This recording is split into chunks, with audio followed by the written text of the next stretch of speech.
जिस समय से हमारा मन दूसरों के लिए शुभ सोचना आरंभ कर देता है, शांति उसी समय से हमारे जीवन में प्रवेश कर जाती है। यूँ तो इस देश ने बहुत से महान विचारक और संत दिए हैं, लेकिन हम उनकी बातों पर कितना अमल करते हैं और कितनी उनकी शिक्षाओं को अपने जीवन में उतारते हैं, ये हमारे ऊपर डिपेंड करता है। आज बैसाख पूर्णिमा है और इस दिन महात्मा बुद्ध का जन्मोत्सव मनाया जाता है। आओ इस दिन बुद्ध से जुड़े कई ऐसे प्रसंग हम आपसे साझा करते हैं जिनमें जीवन के सुखी और सफल बनाने के सूत्र छिपे हैं। अगर हम इन बातों को जीवन में उतार लें तो हम सभी समस्याओं को आसानी से दूर कर सकते हैं। एक बार की बात है कि बुद्ध यात्रा करते ही रहते थे और जहाँ ठहरते थे वहाँ के लोगों को उपदेश दिया करते थे। बुद्ध के प्रवचन सुनने काफी अधिक लोग पहुँचते थे। एक जगह बुद्ध कुछ दिनों के लिए रुके। वहाँ रोज उपदेश दे रहे थे, तो उपदेश सुनने वालों में से एक व्यक्ति ऐसा था जो रोज आता था और बुद्ध की सारी बातें बहुत ही ध्यान से सुनता था। और उनके प्रवचन सुनने वाला वह व्यक्ति सोच रहा था कि मैं इतने दिनों से बुद्ध की बातें सुन रहा हूँ, लेकिन मेरे जीवन में कोई बदलाव ही नहीं आ रहा है। एक दिन बुद्ध ने प्रवचन में कहा कि अगर कोई व्यक्ति आपके ऊपर गुस्सा करता है तो वह अपना खुद का नुकसान करता है, लेकिन अगर आप भी गुस्से का उत्तर गुस्से में देते हैं तो आप उससे भी ज्यादा खुद का नुकसान करते हैं। जैसे ही बुद्ध ने ये बात कही, उस व्यक्ति को गुस्सा हो गया। उसने कहा कि मैं कई दिनों से आपकी बातें सुन रहा हूँ, लेकिन मेरे जीवन में कोई बदलाव नहीं आया। आप ही बताइए, आपके उपदेश सुनने का क्या लाभ है? तो बुद्ध ने उस व्यक्ति से पूछा कि तुम रहते कहाँ हो? मैं श्रावस्ती में रहता हूँ। बुद्ध ने फिर पूछा कि यहाँ से श्रावस्ती की दूरी कितनी होगी और आने जाने में कितना समय लगता है? उस व्यक्ति ने दूरी बता दी और आने जाने का समय भी बता दिया। इसके बाद महात्मा बुद्ध ने फिर पूछा कि आना जाना कैसे करते हो? व्यक्ति ने कहा कि मैं कोई न कोई सवारी ले लेता हूँ। इसके बाद बुद्ध ने फिर कहा कि एक बात बताओ, क्या तुम बैठे बैठे वहां पहुंच सकते हो? वह व्यक्ति बोला कि बैठे बैठे कैसे पहुंच सकता हूँ, इसके लिए या तो सवारी करनी होगी या फिर पैदल जाना होगा। बुद्ध ने कहा कि सही बात है। ठीक उसी तरह हम चलकर यानी कोई भी काम करके ही लक्ष्य तक पहुंच सकते हैं। लक्ष्य की ओर बढ़ते समय कभी कभी असफलताएं भी मिल जाती हैं, लेकिन हमें निराश नहीं होना चाहिए और आगे बढ़ते रहना चाहिए। जब हम एक सही दिशा में निराश हुए बिना आगे बढ़ते रहते हैं तो लक्ष्य तक जरूर पहुंचते हैं। हर रोज यदि हम सत्संग या अच्छी बातें सुने यानी सत्संगति यानी अच्छों की संगति में रहें तो हमारा मन गलत बातों से दूर होता चला जाएगा और सकारात्मकता बढ़ने लगती है और अशांति दूर होती चली जाएगी। बुद्ध की बातें उस व्यक्ति को समझ में आ गई और वह शांति के साथ वहां फिर से बैठ गया और बुद्ध के उपदेश सुनने लगा। और आपको तो पता ही होगा, महात्मा बुद्ध वो हैं जिन्हें गौतम बुद्ध के नाम से भी जाना जाता है, क्योंकि बचपन में आपने राजकुमार और हंस की तो कहानी सुनी ही होगी। नहीं सुनी होगी? सुनी तो होगी। एक बार फिर से दोहरा लेते हैं। एक बार एक बालक सिद्धार्थ प्रातःकाल घूमने के लिए अपने बगीचे में गया। बहुत से पक्षी उछल कूद रहे थे। कुछ समय पश्चात उसका भाई देवदत्त भी शिकार के लिए बगीचे में आ गए। देवदत्त के बाण से आकाश में एक हंस घायल हो गया। घायल हंस भूमि पर गिर पड़ा और सिद्धार्थ को उस घायल हंस पर दया आ गई और वह उसे कुटिया में ले गया। वहां उसका उपचार किया। देवदत्त अपने बाण से घायल हंस को लेने के लिए वहां आ गया और बोला, यह हंस मुझे दे दो, इसे मैंने तीर मारा है। सिद्धार्थ बोला, जीव को मारना पाप है, मैंने इसकी रक्षा की, अतः यह मेरा है। न्याय के लिए दोनों राजा के पास पहुंचे। सिद्धार्थ ने हंस को गोद में ले रखा था और राजा ने दोनों की बातें सुनी और फैसला करने में तनिक भी देरी न लगाई।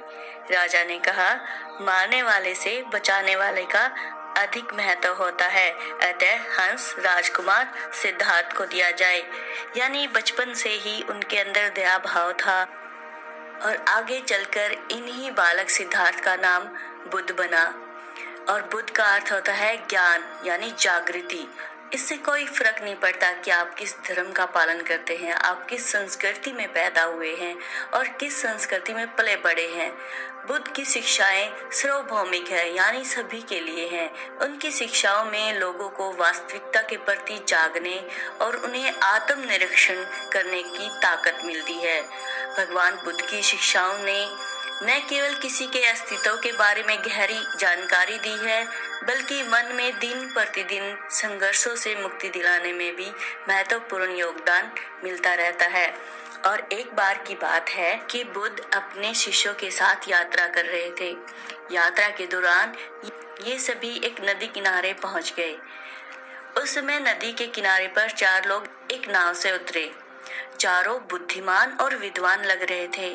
नाव से उतरकर चारों ने चर्चा की, इस नाव की मदद से हमने नदी पार की है, नाव ने हमारी मदद की है, तो हम इसे कैसे छोड़ सकते हैं। एक व्यक्ति ने कहा, सही बात है, जो हमारे काम आया है उसे नहीं छोड़ सकते, इसलिए और अच्छा तो यह होगा कि हम नाव पर चढ़कर आए हैं, तो अब हमें नाव को धन्यवाद देने के लिए इसे सिर पर उठाकर आगे चलना चाहिए। चारों ने नाव को सिर पर उठा लिया और आगे बढ़ गए। रास्ते में कुछ लोगों ने उनसे ऐसा करने की वजह पूछी। नाव उठाए लोगों ने कहा कि हम नाव के लिए आभार व्यक्त कर रहे हैं। इस नाव ने हमें नदी पार कराई है, इसलिए अब हम इसे सिर पर रख रहे हैं। पहले हम इसकी सवारी बने, अब यह हमारी सवारी बनी है। ये पूरी घटना बुद्ध और उसके शिष्य ध्यान से देख रहे थे। शिष्यों ने बुद्ध से कहा कि इस घटना के बारे में आपकी क्या राय है। तब महात्मा बुद्ध बोले कि ये इन लोगों की सोच है, इस पर हम कुछ नहीं कह सकते, लेकिन इस घटना से हमें एक सीख जरूर मिली है। लोग अपनी सुख सुविधाओं की चीजों का उपयोग करते हैं और उनके मोह में फंस जाते हैं। मोह की वजह से आगे नहीं बढ़ पाते। नाव एक साधन है, इसका काम ही हमें एक स्थान से दूसरे स्थान पर पहुंचाना है। अगर हम इसे पकड़कर बैठे रहेंगे तो आगे कैसे बढ़ पाएंगे। हमारे पास जो भी सुख सुविधाओं की चीजें हैं उनका हमें उपयोग करना चाहिए, लेकिन उनसे मोह नहीं रखना चाहिए। वस्तु का उपयोग करने के बाद उन्हें छोड़कर हमें अपने लक्ष्य की ओर आगे बढ़ जाना चाहिए।